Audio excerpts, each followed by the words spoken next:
Class 10 আমাদের রাশি বিজ্ঞানের মানে গড় নির্ণয়ের মধ্যমা সংখ্যাগুরু মান এই যে তিনটে তোমার বিষয় রয়েছে, মানে গড় নির্ণয়, মধ্যমা নির্ণয় আর সংখ্যাগুরু মান। তো দেখো, যদি 10 জন ছাত্রের 20-র মধ্যে অঙ্কের একটি পরীক্ষা প্রাপ্ত নম্বর যেগুলো আছে, এই নম্বরগুলো আছে, তো এই নম্বরগুলো যদি একটা সংখ্যা রেখার উপরে স্থাপন করা যায়, ধরো আমি এটা ধরো এখানে 0, 1, 2 এরকম করে আছে, 3, 4, 5, 6, 7, 8, 9, 10, 11, 12, 13, 14, 15, 16, 17, 18, 19, 20। এই যে 10 জন ছেলের নম্বরটা যদি এখানে স্থাপন করি, তাহলে প্রথমে 15 কোথায় আছে? 2, 3, এটা 3, 4, 4, 5, 6, 7, 8, 9, 10, 11, 12, 13, 14, 15। এখানে 15 নম্বরটা বসানো। 16 তারপরে আছে, 20 এখানে আছে, 7, 3, 4, 5, 6, 7 এখানে 7 বসানো, 9 এখানে 9 বসানো, 10, 11, 12 এখানে 12 বসানো, 18 এখানে আছে, 8 এখানে 8, 11 এখানে 11 এখানে 10। দেখো, পরীক্ষার যে প্রাপ্ত নম্বরগুলো এই জায়গাটায় বেশি ভিড় করে আছে, অন্যান্য জায়গার থেকে এই জায়গাটায় বেশি ভিড় করে আছে। এটাই হয়, কোনো একটা পরীক্ষা যখন হয়, মানে 50 যদি পরীক্ষা হয়, ওই 20 থেকে 30-এর মধ্যে, মানে 24-25 এই নম্বরটাই বেশি থাকে। মানে 0 পায়, 2 পায়, 4 পায় এরকম সংখ্যাটা কম। আবার 40-এর মধ্যে 40 পায় কি 38 পায়, এই সংখ্যাটাও খুব কম। তাহলে প্রাপ্ত নম্বরগুলো কি করে একটা বিশেষ মানের মধ্যে ভিড় করে, যেটাকে বলে মধ্যগামিতা। এই মধ্যগামিতা নির্ণয় হচ্ছে আমাদের কি, ওই যে রাশিবিজ্ঞানে যে গড় নির্ণয় আছে, মধ্যমা নির্ণয়, ওইটা হচ্ছে কি ওই মধ্যগামিতার পরিমাপ। মানে প্রাপ্ত নম্বরগুলো কোন বিশেষ মানের দিকে ভিড় করে আছে, সেই বিশেষ মানটা সেই বিশেষ মানটা দ্বারা কি হয়, বোঝা যায় যে প্রাপ্ত নম্বরগুলোর পরিস্থিতি, অবস্থানটা কেমন আছে। তো এখানে যে বিশেষ মানের দিকে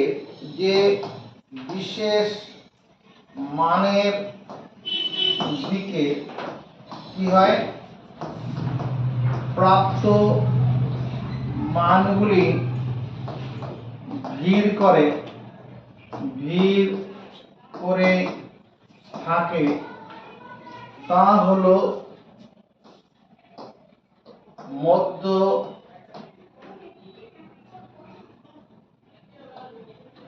মধ্যগামিতা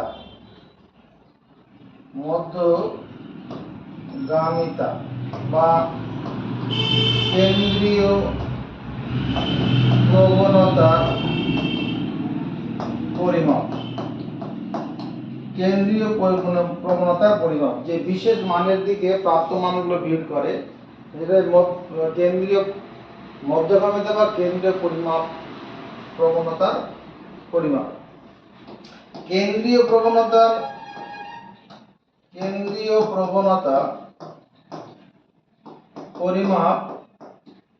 পরিমাপ করা হয় কিসের সাহায্যে? 1 নম্বর গড় নির্ণয়ের মাধ্যমে,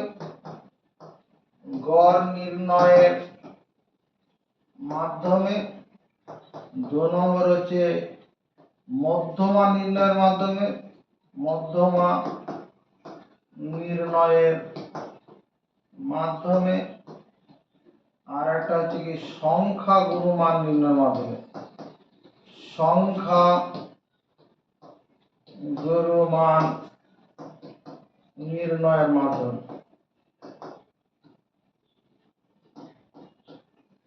সংখ্যাগুরু মান নির্ণয়, যে বিশেষ মানের দিকে প্রাপ্ত মানগুলো ভিড় করে, যে সেটা যে মধ্যগামিতা বা কেন্দ্রীয় পরিমাপ, প্রবণতার পরিমাপ।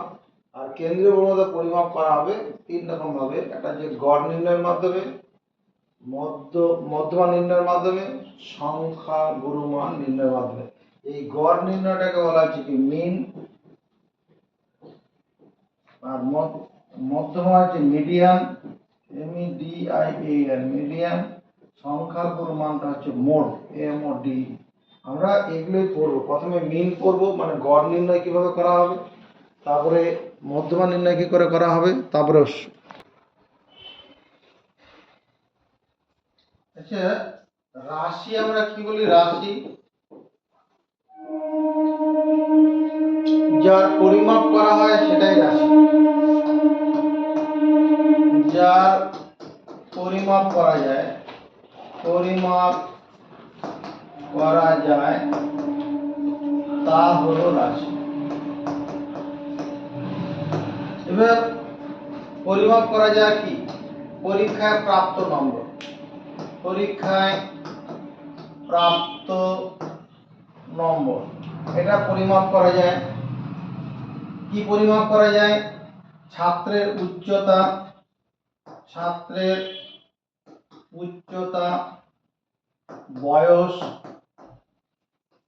এরা হলো বা ইত্যাদি হলো রাশি, ইত্যাদি হলো রাশি। এবার চলরাশি বলে যে কথাটা আছে, চলরাশি, চলরাশি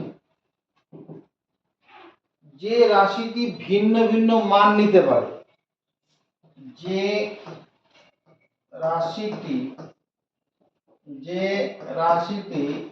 ভিন্ন ভিন্ন মান গ্রহণ করে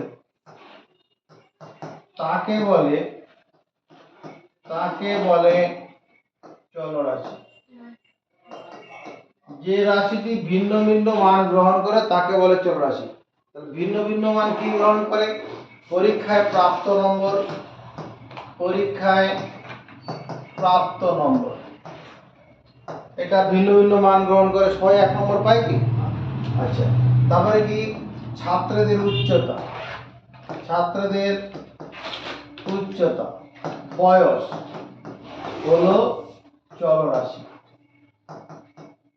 এবার এই যে পরীক্ষা প্রাপ্ত নম্বর, পরীক্ষা প্রাপ্ত নম্বরের যদি গড় নির্ণয় করা চিন্তা, মানে একটা পরীক্ষাতে ছাত্ররা কিরকম নম্বর পেয়েছে সেই নম্বরের অবস্থানটা বলতে গেলে আমরা কি করি, মানে নম্বরটা পরীক্ষায় যেটা হয়ে গেল সেই পরীক্ষাটা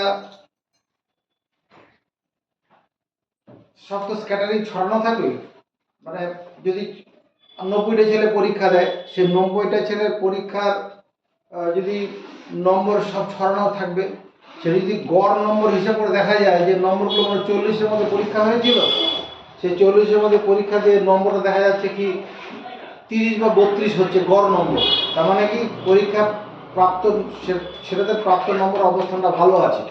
কিন্তু যদি গড় নম্বর দেখা যাচ্ছে কি 11 কি 12 দাঁড়াচ্ছে, গড় নম্বর 11-12 মানে কি বেশিরভাগ ছেলে খারাপ করেছে, ওটা ইঙ্গিত করবে। তো এখানে পরীক্ষা প্রাপ্ত নম্বর এটা চলরাশি। এবারে এই গড়, আমাদের যে গড় নম্বর নির্ণয় করা হবে বা গড় বয়স বা গড় উচ্চতা নির্ণয় করা হবে, সেটা কি করে করা হয়, যদি x চলরাশির গৃহীত মানগুলি কি হয়, x1 x2 x3 x4 dot কমা xn, x চলরাশি গৃহীত মানগুলো এরকম হচ্ছে। অতএব x এর গড় মানটাকে x এর মাথায় বার দেওয়া হয়, x এর গড় মান মানে x বার, এটা সমান হবে এই x1 plus x2 plus x3 plus x4 dot plus xn ভাজিত n, যতগুলো নম্বর থাকবে তত সংখ্যা দিয়ে ভাগ করতে হবে। তার মানে এক্স বার গড় নম্বর সমান যেটা দাঁড়াবে, গড় মান নম্বর গড় মান বলে দেই, গড় মান সমান হচ্ছে সম জাতীয় রাশিগুলির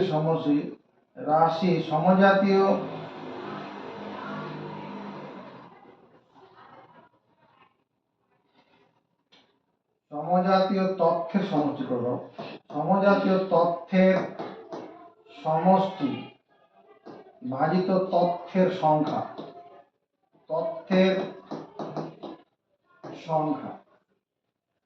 ধরো 10, 12 আর 7 আছে, 10, 12,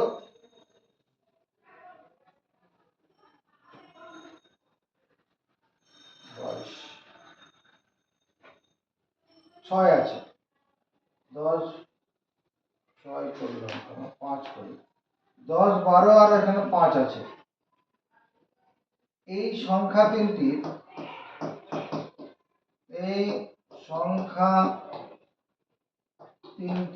গড়, এরা সমজাতীয় তথ্য রয়েছে, প্রাপ্ত নম্বর, পরীক্ষা প্রাপ্ত 3 জনের নম্বর।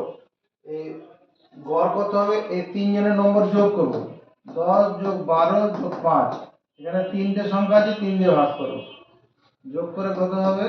27। তো 27/3 মানে 9 হবে গড়।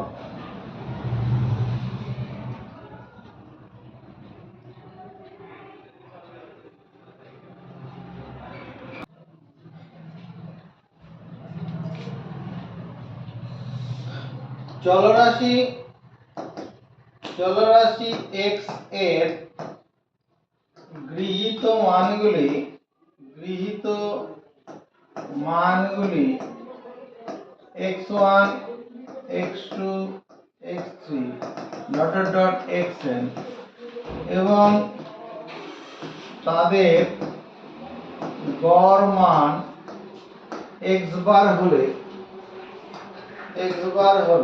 আমরা কি লিখি? x bar equal to x1 plus x2 plus x3 plus plus xn by n। এই x বার ইকুয়াল টু, এটাকে সংক্ষেপে লেখা এরকম ভাবে, sigma i equal to 1 to n xi by n। এটা করব কি করে? করবে sigma sigma sigma i equal to 1 2 3 n, sigma i equal to 1 to n semicolon দিয়ে লিখো xi, i equal to 1 to n xi। তো সংক্ষেপে লেখা হবে, লিখব x bar equal to sigma x by n, এরকম ভাবে লেখা হবে।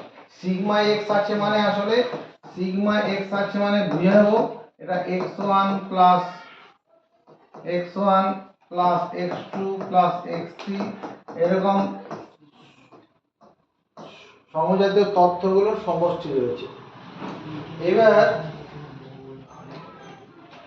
যখন কোন একটা পরীক্ষা হয়, 40-এর মধ্যে অঙ্ক পরীক্ষাটাই হলো, যদি ছাত্র সংখ্যা বেশি থাকে মনে করো 87 জন ছাত্র পরীক্ষা দিচ্ছে বা 127 জন ছাত্র পরীক্ষা দিচ্ছে, ওখানে কি হয়, ওই 40-এর মধ্যে পরীক্ষা হলো, একই নম্বর একাধিক ছাত্র পায়।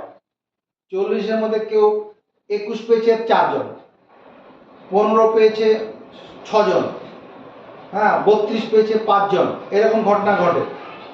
তো এদের ক্ষেত্রে গড় মান কি করে বের করা হবে? যদি x চলের x1 মানটি f1 বার থাকে, যদি x চলের x1 মানে f1 বার, x2 মানটি f2 বার থাকে, x3 মানটি F3 বার থাকে, এরকম ভাবে চলে। মানে ধরো 21 পেয়েছে 7 জন, হ্যাঁ 25 পেয়েছে 5 জন, 18 পেয়েছে 2 জন, 32 পেয়েছে 9 জন, এরকম আর কি। xn মানটি fn বার থাকে, তবে গড় মান কি হবে? গড় মান equal to x1 f1 plus x2 f2 plus x3 f3 plus dot dot dot xn fn by নিচে কি হবে? f1 plus f2 plus f3 dot dot ডট fn। এটা কি? এটা হচ্ছে তোমার কি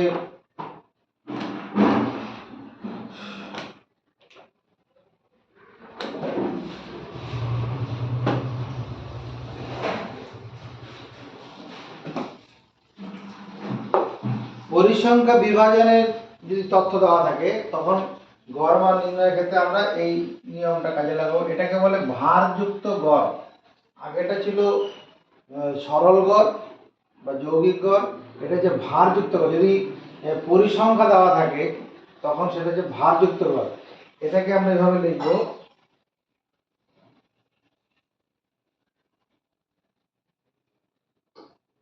এই গড় মান x বার যেটা আছে এটাকে সংক্ষেপে লেখা যাবে sigma xi fi I equal to 1 to n by sigma fi I equal to 1 to n।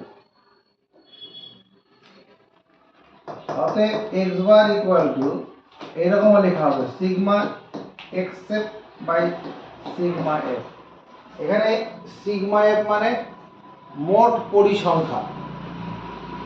মোট পরিসংখ্যা বলতে এই যে যদি 127 জন স্টুডেন্ট পরীক্ষা দেয় তাহলে f1 f2 f3 এগুলো যোগ করলে fn পর্যন্ত যোগ করলে ওরা 127 বেরিয়ে যাবে। এখানে জেনে রাখি সিগমা এফটা কি? মোট পরিসংখ্যা। মোট পরিসংখ্যা বলতে যদি ছাত্র সংখ্যার পর থাকে মোট ছাত্র সংখ্যা হবে। এটা কি? এই যে গড় মানটা হলো এটাকে বলে যৌগিক গড়। যৌগিক গড়। যৌগিক গড় সমান কি? Sigma x into f by sigma f।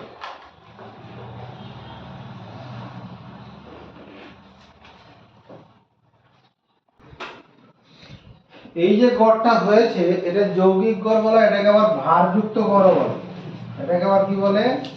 ভারযুক্ত গড়। ক্লাস 10 এর 240 পাতা বার করো, পেজ নাম্বার 240 না 340 পাতা, এক নম্বর কোশ্চেন। এখানে আমি আমার 40 জন বন্ধুর বয়স নিচে ছকে লিখেছি। আমি বন্ধুদের গড় বয়স প্রত্যক্ষ পদ্ধতি নির্ণয় করি। এখানে যে ভারযুক্ত গড় আমরা এখানে যে সূত্রটা করেছি ওটা হচ্ছে প্রত্যক্ষ পদ্ধতির গড় নির্ণয়ের সূত্র।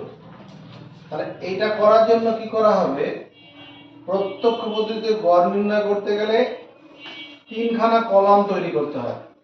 প্রত্যক্ষ পদ্ধতিতে গড় নির্ণয়ের জন্য তিনটি কলাম হবে। প্রথম কলামটা থাকছে কি? বয়স, বছরে, আর এখানে বন্ধুর সংখ্যা, বন্ধুর সংখ্যা।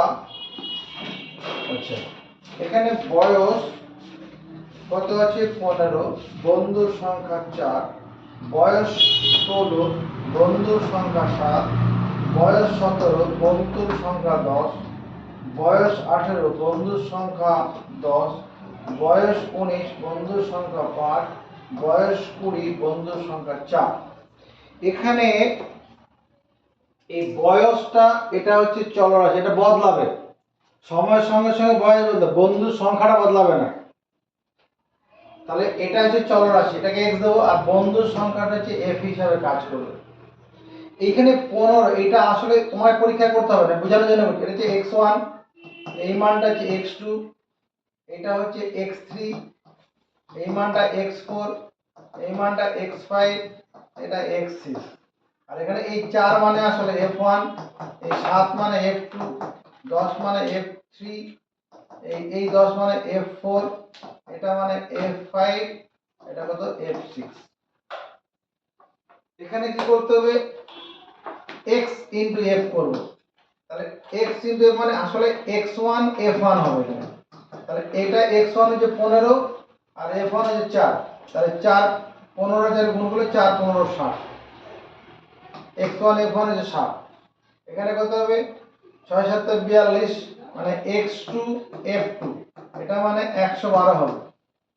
6 7 42 এর 2 আর থাকবে 4, 7 এর 7 4 11, এটা কত হবে x3 f3, এটা মানে 170, x4 f4 180, x5 f5 5 19 95, x6 f6 8 4 20 80। এখানে কি করব, সিগমা এক্স এর এটা যোগ করো, একক স্থান বরাবর যোগ করো, 2 আর 5 7, হাতে কিছু নেই, 8 আর 9 17, 17 আর 25, ওই 32 33, 33 আর 6 39, হাতে হবে 3 4 5 6 697। এবারে f1 f2 গুলো যদি যোগ সিগমা এফ মানে এই কলামটা যোগ করো, দেখো 40 বেরোবে। 40 জন বন্ধুর কথা বলা আছে, 10 10 20, 20 বাজে 25 7 29, 29 আর সাথে 36, 36 আর 40। তো আমরা জানি প্রত্যক্ষ পদ্ধতিতে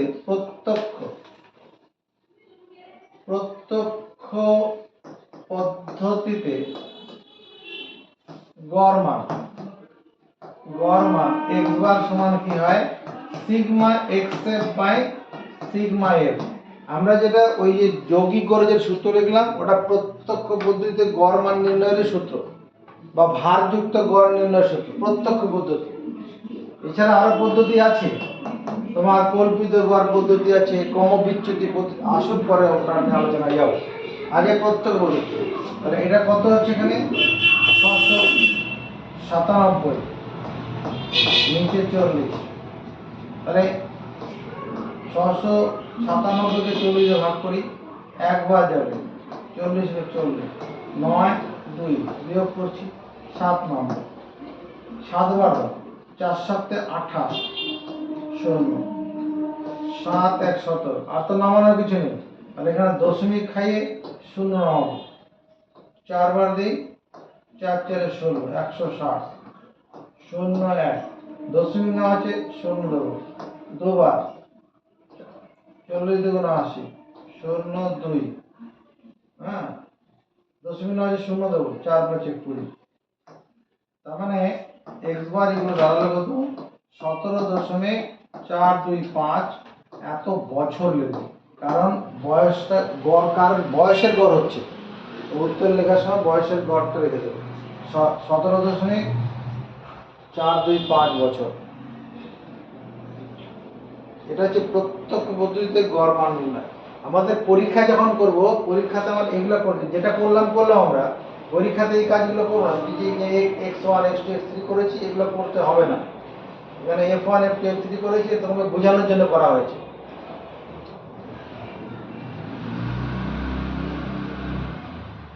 ওই সূত্রটার সঙ্গে বোঝানোর জন্য এটা করা হয়েছে।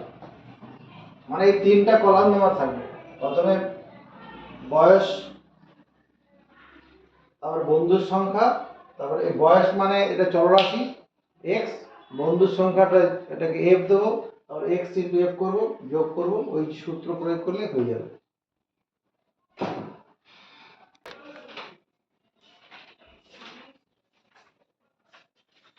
আচ্ছা, পরে 2 নম্বর অঙ্কটা ওখানে কল্পিত গড় পদ্ধতি বলেছে, পরে করছি। আগে 3 নম্বর অঙ্কটা করে নিই। 3 নম্বরটা দেখো, নিচের তথ্যের যৌগিক গড় 20.6, এ এর মান নির্ণয় করি।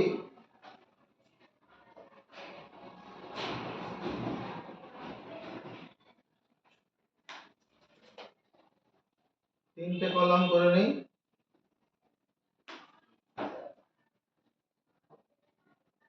প্রথমে চলো x আই দেওয়া আছে, পরিসংখ্যা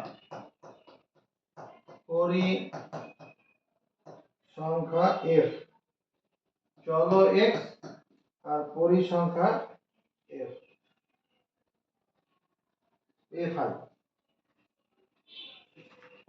পরিসংখ্যা fi। এবার এখানে কি দেওয়া আছে, 10, চলো সংখ্যার মান, তথ্যের মান 10, যার পরিসংখ্যাটা হচ্ছে 3। 15, পরিসংখ্যাটা হচ্ছে কত, 10, তথ্যের মান a, এর পরিসংখ্যাটা হচ্ছে 25,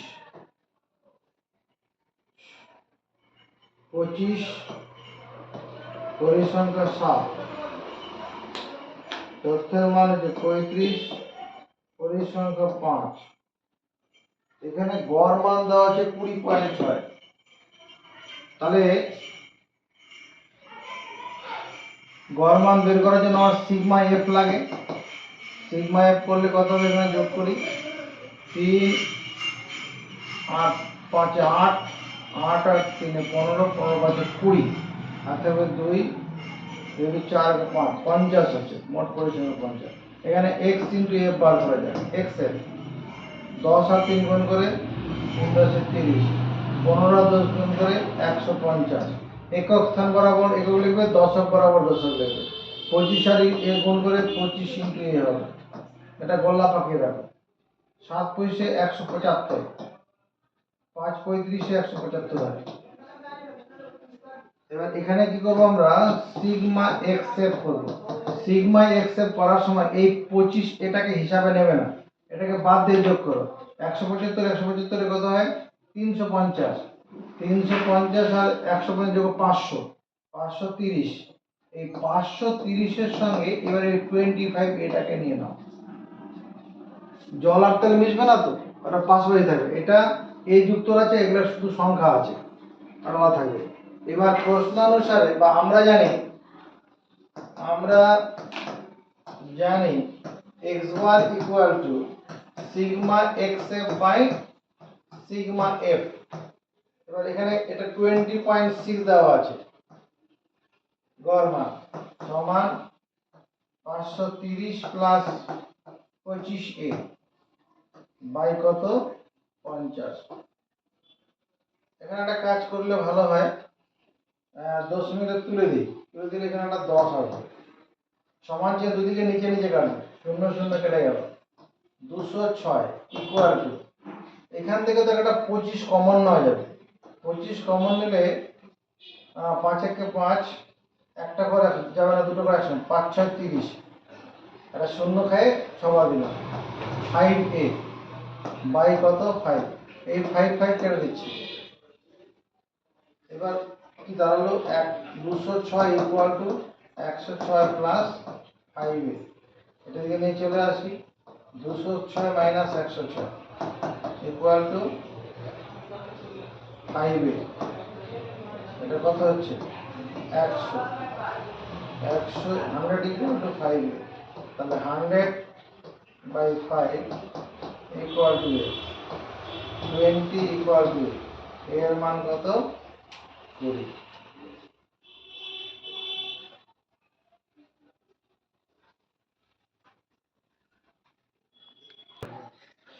এবার আমরা ওই যে 2 নম্বর যে অঙ্কটা আছে, 2 নম্বর অঙ্কটা কি বলেছে, তোমার 50টি পরিবারের সদস্য সংখ্যা নিচের তালিকায় লিখেছি।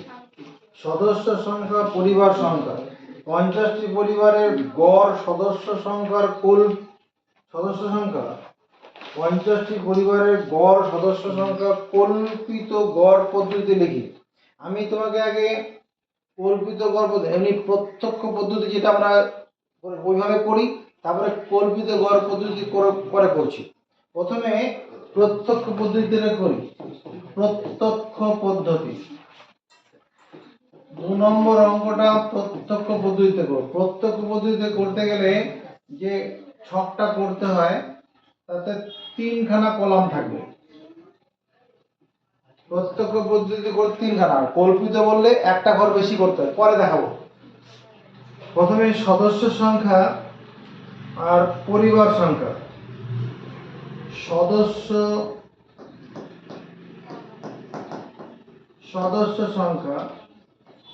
সংখ্যা বদলায়, পরিবার সংখ্যা চলো ওটা পরিবার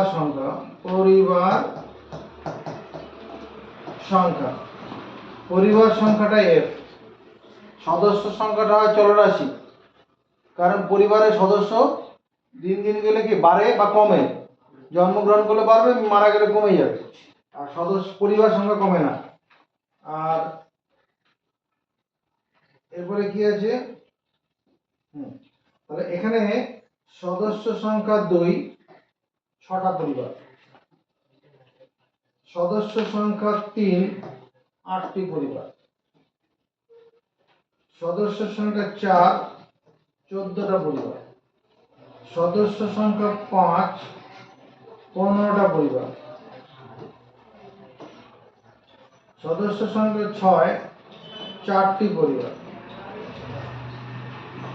সদস্য সংখ্যা 6, 4টি পরিবার। সদস্য সংখ্যা 7, 3টি পরিবার।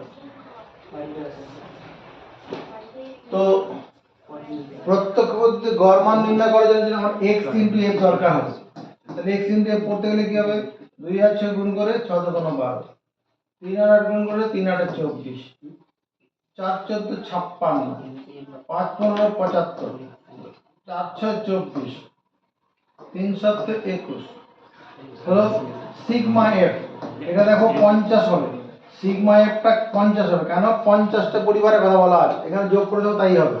3 আর 7 4 7, 7 5 12, 12 4 16, 16 আর 8 24, 24 4 30, 30 শূন্য, আর হলো 3 4 5 50। এটা সিগমা x এর, সিগমা x এরটা করি। 1 আর 4 5, 5 5 10, 10 আর 6 16, 4 20, 20 আর 3 22, 22 হলো। আর হলো 2, 2 আর 2 4 5 6, 6 7 13, 13 5 18, 19 20 21, 212। তাহলে x বার ইকুয়াল টু 212/50। একটা কাজ করো, উপর নিচে 2 দিয়ে গুণ করো, নিচে 2 দিয়ে গুণ করলে 100 হয়ে যাবে। কেন গুণ করলাম প্রশ্ন করবে না, উত্তর হয়ে যাবে এখন। নিচে 2 দিয়ে গুণ করলাম, উপরে 2 দিয়ে গুণ করি, 2 × 4, 2 × 2, 2 × 4। তাহলে এখানে দশমিক তো উপরে কোথাও নেই, মানে সবার শেষে আছে, তাহলে 100 দিয়ে ভাগ করা মানে কত, 4.24। এটা হচ্ছে উত্তর, পরিবারের সদস্য সংখ্যা 4.24। এটা প্রত্যক্ষ পদ্ধতিতে। যদি কল্পিত গড় পদ্ধতিতে করা হতো, কল্পিত গড় পদ্ধতি, কল্পিত গড় পদ্ধতিতে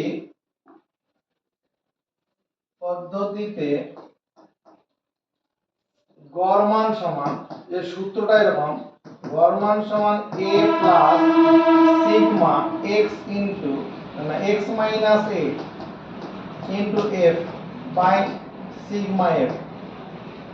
এখানে এটা হলো কল্পিত গড়, যেখানে a হলো কল্পিত গড়, কল্পিত গড়। তাহলে এইবারে এই সূত্রটা মুখস্থ করে নাও, গড় মান সমান a plus sigma x minus a into f by sigma f। তাহলে আমার প্রশ্ন ছিল এটা, কল্পিত গড় পদ্ধতিতে গড় মান নির্ণয় করতে গেলে এখানে 4খানা কলাম করতে হবে, একটা ঘর বেশি করতে হয়, একটা ঘর বেশি। এখানে কি আছে, সদস্য সংখ্যা, পরিবার সংখ্যা, সদস্য সংখ্যা এক, পরিবার সংখ্যাটা এক। দুজন সদস্য আছে, সেই পরিবারের সংখ্যা 6 জন। সদস্য সংখ্যা 3 জন আছে, এই পরিবারের সংখ্যা 8 জন। সদস্য 4 জন আছে, এই পরিবারের সংখ্যা 14 জন। সদস্য 5 জন আছে, এই পরিবারের সংখ্যা 15 জন। সদস্য 6 জন আছে, এই পরিবারের সংখ্যা কত? 4 জন। 7 জন সদস্য আছে, এই পরিবারের সংখ্যা 3 জন। এবার কার গড়? সদস্য সংখ্যার গড়, পরিবারের সদস্য। এই পরিবারের সদস্য 2 জন সবচেয়ে কম আর 7 জন সবচেয়ে বেশি। তাহলে আমি এইরকম একটা মান মনে মনে কল্পনা করতে পারি, এই 5ও করতে পারি, 4ও করতে পারি। এখানে গড় মান আমি 5 জন ধরতে পারি, 4 জন ধরলেও হবে। আমি মনে করো এই এটাকে, এই 5টাকে এ ধরলাম, এখানে 4টাকে এ ধরলেও হবে। তাহলে এখানে কি করব? x মাইনাস a বার করব। তার মানে কত? 2 মাইনাস 5, এটা মানে আসলে -3 হবে। 3 মাইনাস 5, এটা আসলে -2 হবে। 4 মাইনাস 5, এটা -1 হবে। 5 মাইনাস 5, এটা 0 হবে। 6 মাইনাস 5, এটা 1 হবে। 7 মাইনাস 5, এটা 2 হবে। এটা x মাইনাস a বের করলাম। সূত্র কি আছে? x minus a into f। এবার এই x মাইনাস a এর সঙ্গে f কে গুণ করব, মানে পরিবারের সদস্যের সঙ্গে গুণ করব। তাহলে এটা কত? -18। এটা -8 দুগুণ 16, এটা -14। 0 সঙ্গে যাই গুণ করব 0 হয়ে যাবে। এটা 4, এটা 3 দুগুণ 6। তাহলে x bar equal to a plus sigma x minus a into f by sigma f। এখানেটা এই গড়টা x minus a into f, এটাকে যোগ করে নাও। দেখো প্রথমে এই মাইনাস গুলোকে যোগ করি। 4 আর 2 6, 6 আর 18, আর থাকলো 1, 3 4 -48 প্লাস 4 আর 6 10, 10টা মানে আসলে -38 হলো। তাহলে x বার ইকুয়াল টু, এখানে এটা তো 5 ধরেছি, কল্পিত গড় 5 ধরেছি, প্লাস -38 বাই সিগমা f মানে 50 হবে। সিগমা fটা কত? 50, 50টা পরিবার আছে। x bar equal two, x bar equal two 5, এখানে এটা মাইনাস আর এখানে প্লাস, প্লাসে মাইনাসে মাইনাস, উপরে নিচে 2 দিয়ে গুণ করি। 8 দুগুণ 16, অথবা 1, 3 দুগুণ 6, 1 7 বাই 100। তাহলে x bar equal two 5 minus 0.76, তাহলে 5.00 থেকে 0.76 কে বিয়োগ করতে হবে। করো, 10 থেকে 6 বিয়োগ করলে 4, 10 ধরে থেকে 1 দিয়ে দেবো 8, 10 থেকে 8 বিয়োগ করলে 2, পয়েন্ট থেকে 4, 4.24। x bar equal two 4.24। এটাই অ্যান্সার। এটা হচ্ছে কল্পিত পদ্ধতিতে গড় মান, আর প্রত্যক্ষ পদ্ধতিতে গড় মান। তুমি বলবে স্যার এটা সুবিধা কিছু হলো কি ওটা থেকে? এটা না, সুবিধা হয়নি, এই অঙ্কটাতে হয়নি। কিন্তু এমন কতগুলো অঙ্ক পাবো আমরা, যখন এখানে এই সদস্য সংখ্যা যদি বড় বড় মান থাকতো, বা পরীক্ষা প্রাপ্ত নম্বর যদি এখানে বড় বড় সংখ্যা থাকতো, তখন আমার এই কল্পিত পদ্ধতিতে করলে পরে হিসাবটা অনেক সহজ হবে। সেজন্য এই কল্পিত গড় পদ্ধতির আমার শিখতে হবে। এই অঙ্কটা ক্ষেত্রে সুবিধা হয়নি, এই অঙ্কটাই আমার প্রত্যক্ষ পদ্ধতিতেই সহজই হয়েছে, কিন্তু কল্পিত গড় পদ্ধতিতে বিশেষ কতগুলো অঙ্কের ক্ষেত্রে সুবিধা পাবো। গড় নির্ণয়ের 3টি পদ্ধতি আছে: প্রত্যক্ষ পদ্ধতি, কল্পিত পদ্ধতি, ক্রমবিচ্যুতি পদ্ধতি। প্রত্যক্ষ পদ্ধতি তোমাকে পড়ানো হয়েছে x bar equal to sigma xf by sigma f। প্রথমে এই পদ্ধতি, এই অঙ্কটা 3টা নিয়মে করব। এখানে আমের সংখ্যা কত? 50 থেকে 52, 50 থেকে 52। এই জন্য বাক্স কটা আছে? 6টা বাক্স। 52 থেকে 54টা আম আছে, এরকম বাক্স আছে 14খানা। 54 থেকে 56টি আম আছে, তার জন্য বাক্স আছে 16খানা। 56 থেকে 58 এরকম বাক্স আছে কত? 56 থেকে 58 9টা বাক্স আছে। 58 থেকে 60 বাক্স আছে 5টা। এখানে আমের সংখ্যা 50 থেকে 52 মানে কি? আমের সংখ্যা 50টা হবে, 51টা হবে, 52টা নয়। 52টা আম পরের বাক্সটা থাকবে। এই যখন শ্রেণী দেওয়া থাকবে তখন কল্পিত বা প্রত্যক্ষ পদ্ধতি বলুক, কল্পিত পদ্ধতি বলুক, ক্রমবিচ্যুতি পদ্ধতি বলুক, প্রথমে এখানে মধ্যমান বের করতে হবে। মধ্যমান, শ্রেণীর মধ্যমান আর কি। 50 আর 52 যোগ করলে 102, তাকে 2 দিয়ে ভাগ করলে 51 হবে। 2 2 করে বাড়বে, 53, 55, 57, 59। এই মধ্যমানটা x এর ভূমিকা পালন করবে। এই মধ্যমানটা শ্রেণী পরিসংখ্যা প্রয়োজন থাকলে পরে প্রথমে মধ্যমান বা শ্রেণীর মধ্যমানটা বার করতে হবে, ওটাই x এর কাজ করবে।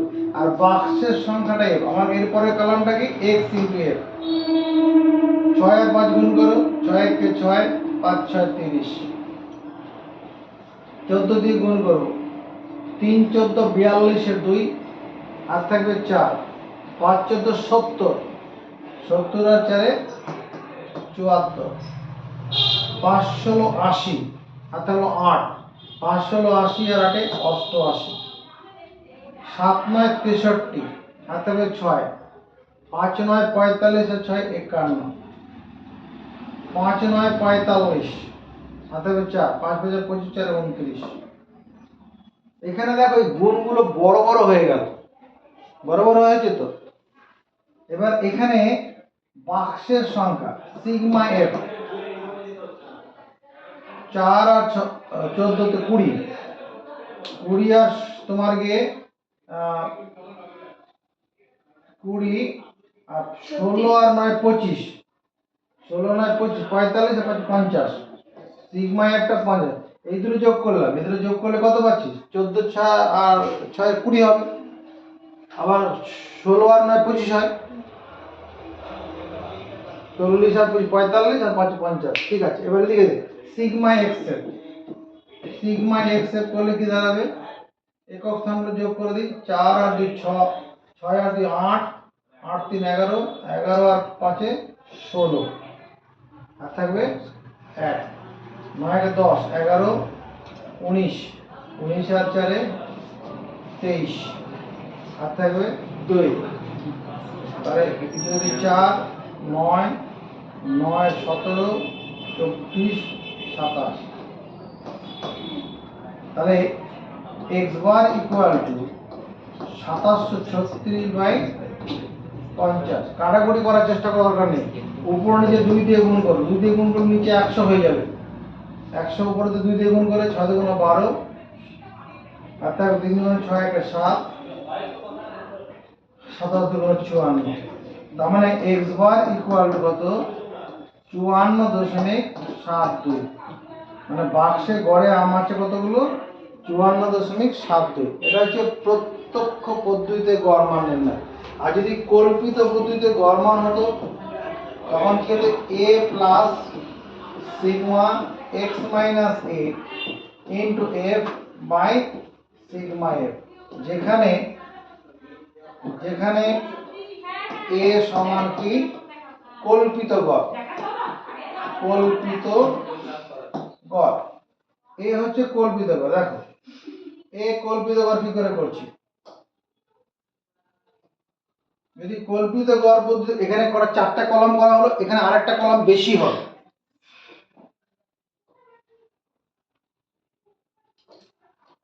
এখানে আমের সংখ্যা,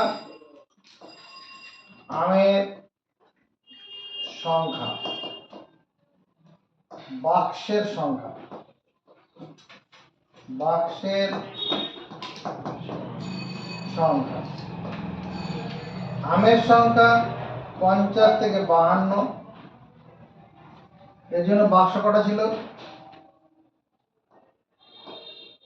52 থেকে 54। এগুলো বাক্সগুলো বলতে হবে। বাক্স কটা ছিল? 50 থেকে 52 তে বাক্স কটা? 6টা। আর 52 থেকে 54 বাক্স কটা আছে? 14টা। 54 থেকে 56 কটা বাক্স আছে? 16টা বাক্স। 56 থেকে 58 9টা বাক্স। 58 থেকে 60 5টা বাক্স। এখানে যখন আমাকে কল্পিত গড় পদ্ধতি অঙ্কটা করতে হবে তখন একটা ঘর বেশি। প্রথমে মধ্যমানটা তুমি করে নাও। মধ্যমানটা x এর ভূমি পালন করবে। এই দুটোকে যোগ করে 2 দিয়ে ভাগ। 50 আর 52 যোগ করলে 102, 2 দিয়ে ভাগ করলে 51 হবে। এখানে 53, 55, 57, 59। এরপরে যেটা করতে হবে, এই যে দেখো আমের সংখ্যা 51 থেকে 59 আছে, তার মাঝামাঝি একটা মানকে আমরা 55 কে গড় মান কল্পনা করি, এটাকেই a হিসাবে চিন্তা করব। তাহলে x মাইনাস a, এটা এখানে বার করব। x মাইনাস a 51 থেকে 55 বাদ দিলে কত হয়? -4 হবে। 53 থেকে 55 বাদ দিলে -2 হবে। 55 থেকে 50 0, 57 থেকে 55 বাদ দিলে 2, এখানে 4। এখানে কি করব? x মাইনাস a এর ইনটু f করব।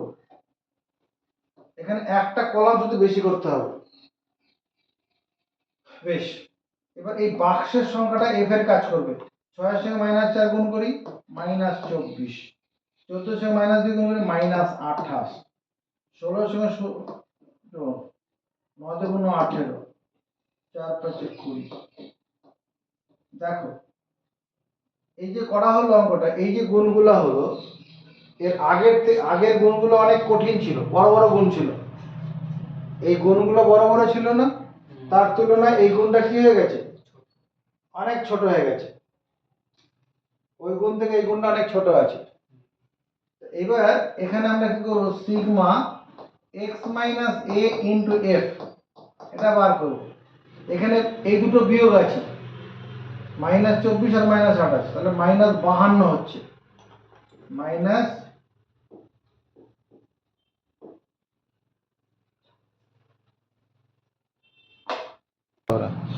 দেখো আমরা কল্পিত পদ্ধতিতে গড় মান যদি এই অঙ্কটা করতে চাই, তাহলে এখানে আমের সংখ্যা 51 থেকে 59, তার মানে গড় মানটা আমরা 55 হিসেবে ভাবতে পারি।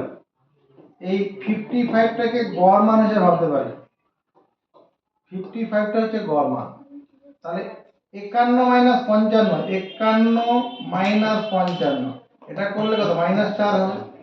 আবার 53 মাইনাস 55, এটা করলে -2 পাবো। 55 মাইনাস 55, এটাতে 0 পাবো।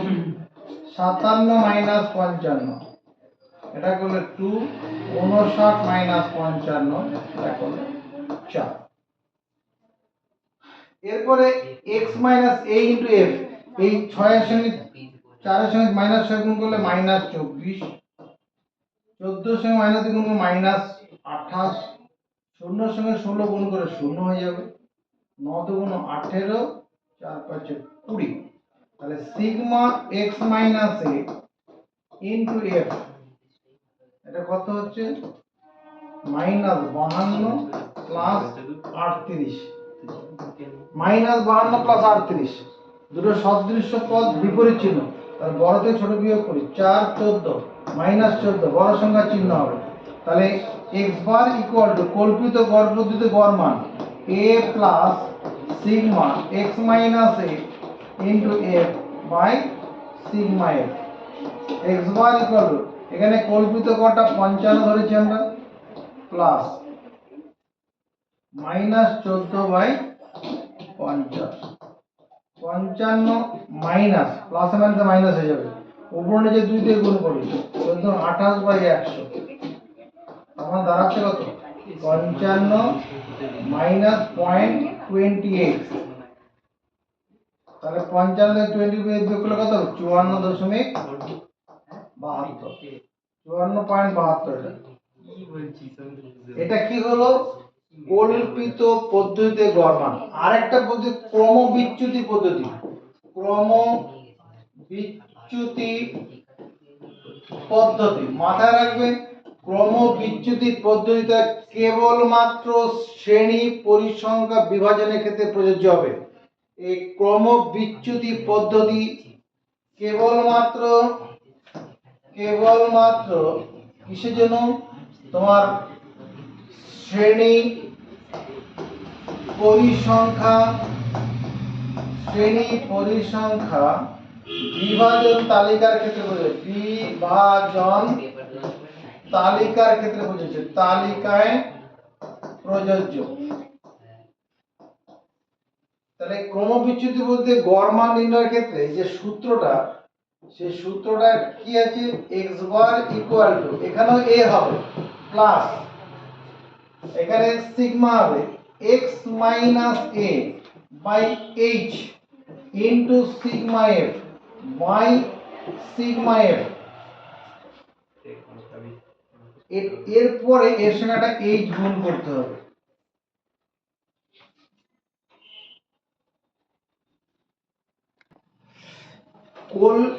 ক্রমবিচ্যুতি পদ্ধতিটা কেবলমাত্র শ্রেণী পরিসংখ্যা বিভাজন তালিকার ক্ষেত্রে প্রযোজ্য। তাহলে x bar equal to a plus, তোমার কল্পিত গড় থেকে আলাদা, কল্পিত গড়ের সঙ্গে একই রকম এই অংশটা আছে, এইখানটা শুধু আলাদা। x minus a K h দিয়ে ভাগ, পরে আমার একটা h দিয়ে গুণ আছে, এটাই তফাৎ, শুধু এটাই। এখানে h দিয়ে ভাগ, h দিয়ে গুণ। তাহলে দেখো এবার ওই আমের অঙ্কটাই করছি। এই ক্রমবিচ্যুতি পদ্ধতিতে করতে গেলে আমাকে কি করতে হবে? এখানে কটা কলাম ছিল? 5টা কলাম। এখানে 6টা কলাম করলে ভালো হয়। তাহলে 6টা কলাম করব। 6টা কলাম। প্রথমে হচ্ছে আমের সংখ্যা,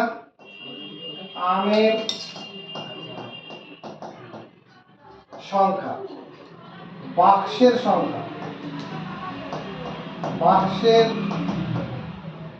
সংখ্যা, মধ্যমান। তাহলে আমের সংখ্যা 50 থেকে 52, বাক্সের সংখ্যা ছিল কত? 6, মধ্যমান 51। আমের সংখ্যা ছিল 52 থেকে 54, বাক্সের সংখ্যা ছিল 14, এর মধ্যমান 53। 54 থেকে 56, 16 ছিল তো না? বাক্সের সংখ্যা 55। 56 থেকে 58, বাক্সের সংখ্যা ছিল 9, 59, 57, 58 থেকে 60, বাক্সের সংখ্যা 5, 59। এই মধ্যমানটা x হিসাবে কাজ করে। এখানে কল্পিত গড় আগের মতো, এখানে 55টাকে কল্পিত গড় হিসেবে ভাবো। তাহলে x মাইনাস a করলে কি দাঁড়াবে? x মাইনাস a করলে পরে এটা মাইনাস 4 মাইনাস 2 হবে। 53 থেকে 50 মাইনাস 2, এটা 0, 2, 4। x minus a by h, এখানে h মানে শ্রেণী দৈর্ঘ্য। hটা কি? h হলো শ্রেণী দৈর্ঘ্য, h সমান শ্রেণী দৈর্ঘ্য। এখানে শ্রেণী দৈর্ঘ্য কত? 52 থেকে 5 বাদ 2 হবে। তাহলে এখানে তোমার এটা করলে পরে এই যে মাইনাস 4 কে 2 দিয়ে ভাগ করো, মানে মাইনাস 2 হবে। মাইনাস 2 কে 2 দিয়ে ভাগ করলে মাইনাস 1 হবে। আর 0 কে 0 হবে। 2 কে 2 দিয়ে ভাগ করতে গিয়ে 1 পাবো, 4 কে 2 দিয়ে ভাগ করতে গিয়ে 1 পাবো। এই অঙ্কটার ক্ষেত্রে শ্রেণী দৈর্ঘ্য 2, কিন্তু অনেক ক্ষেত্রে শ্রেণী দৈর্ঘ্য বড় ভাগ 10 থাকবে, কোনো জায়গায় 5 থাকবে, 20 থাকতে পারে। ওখানে সুবিধাটা বেশি পাওয়া যাবে, এখানে খুব বেশি সুবিধা হবে না, তবু করে নিচ্ছি। তাহলে এবার x minus a by h into f, এটা দরকার আমার, x minus a by h into f। তাহলে বাক্সের সংখ্যা 6, এটা মাইনাস 12, 14 মাইনাস 14, এটা 0, 9 9, 5 1 5।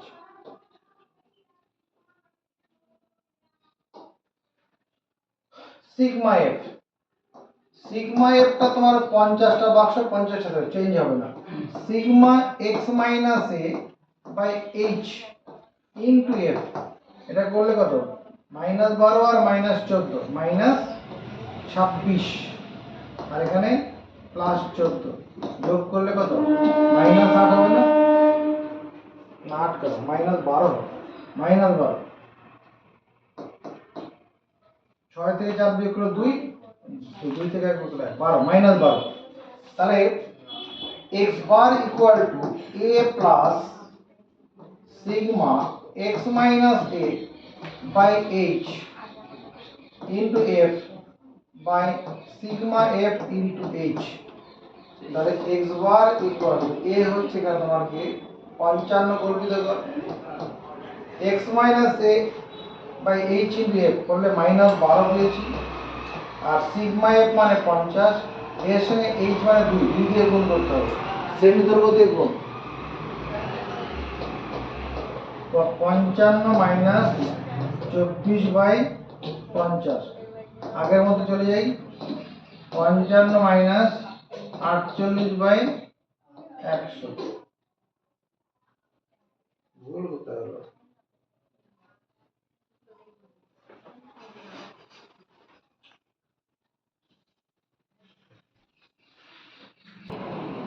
এখানে দেখো ভুল হয়ে গেছে, এখানে 4 কে 2 দিয়ে ভাগ করে এখানে 2 হবে, তো 2 হলে 5 × 10, এটা 10 হয়ে যাবে, তাহলে এটা 19 যদি হয়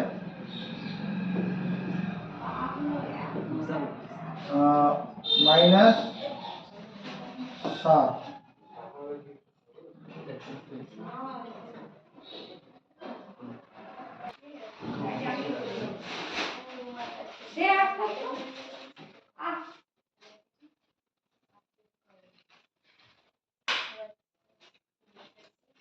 -7/50 গুণন 2, তাহলে -55 মাইনাস 14/50, 55 মাইনাস 28/100, তাহলে 55 মাইনাস 0.28, তার মানে 54.72।